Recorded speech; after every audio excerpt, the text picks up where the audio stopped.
So when I see things like this where somebody says, well, we just know, and then I say, well, I can actually point to who the successors of the apostles are, like Forseer said. The apostle Paul appointed Timothy in Ephesus. Timothy appointed his successor in Ephesus. And you can tease that out all the way down to our own day, where there's still a church in Ephesus to this day, and guess what? It's still practicing orthodoxy. Same with Thessaloniki.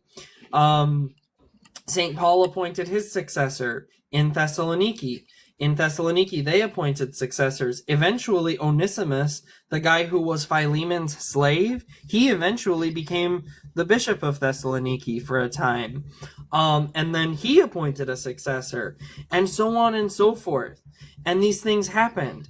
And the church in Thessaloniki, still there, still practicing orthodoxy. But these people can't point to that. They can't say, this is who the successor of Paul was, and here's where he teaches our faith. Even if they do say, as Forerunner said, even if they are able to, like, maybe they read it in a book and they say, oh yeah, St. Paul appointed this guy.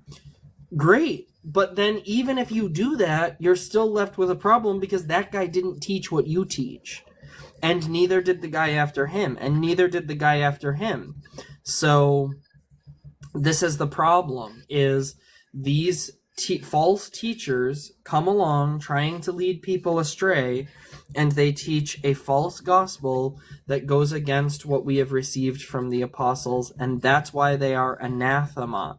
And then they won't let us, I think this is why the guy, kept interrupting me and stuff and wouldn't let me finish, because I think ultimately there's some part of him that knows that he's in the wrong, and that he's actually, because he, like I said, he even admitted that he can't point to this, and we can.